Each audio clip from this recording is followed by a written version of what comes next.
Wonderful, out of the ground.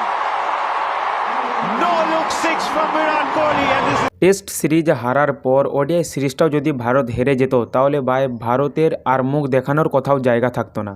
ভালোই হয়েছে কালকে 2 বছর পর ওডিআইতে টসে জিতা গেল আর সিরিজটাও জেতা গেল। সাউথ আফ্রিকার বিরুদ্ধে ওডিআই এই সিরিজে ভারতের ব্যাটিং নিয়ে ভাই কোনো রকম কমপ্লেন হবে না, মানে প্রত্যেকটা ব্যাটিং একদম দুর্দান্ত পারফরমেন্স করেছে এই গোটা সিরিজে। বিরাট কোহলির আমরা দুটো সেঞ্চুরি দেখতে পেয়েছি, ঋতুরাজ গায়কোয়াড়ের সেঞ্চুরি দেখতে পেয়েছি, যশস্বী জয়সওয়ালের সেঞ্চুরি দেখতে পেয়েছি এবং রোহিত শর্মা সেও ঠিক দুর্দান্তই পারফর্ম করছে। বিসিসিআইকে আমি অনুরোধ করছি যে 2027 ওয়ার্ল্ড কাপের জন্য ভারতের এই ব্যাটিং লাইন আপটা এটা রেখে দেওয়া হোক। বোলিংটা হয়তো টুকটাক চেঞ্জ হতে পারে কিন্তু ব্যাটিংটা এমনই থাক। ভারতের এই ব্যাটিং লাইন আপটা একদম বেস্ট রয়েছে। সেটা যাই হোক, সেটা পরের কথা। তবে এবারে টি-20 পালা, টি-20 সিরিজও চালু হয়ে যাবে 9 তারিখ থেকে। তারপর দেখা যাক যে টি-20তে ভারত কীরকম পারফর্ম করে, যেহেতু এই টি-20 সিরিজগুলোতেই ডিপেন্ড করছে ভাই 2026-এর টি-20 ওয়ার্ল্ড কাপের প্রস্তুতিটা।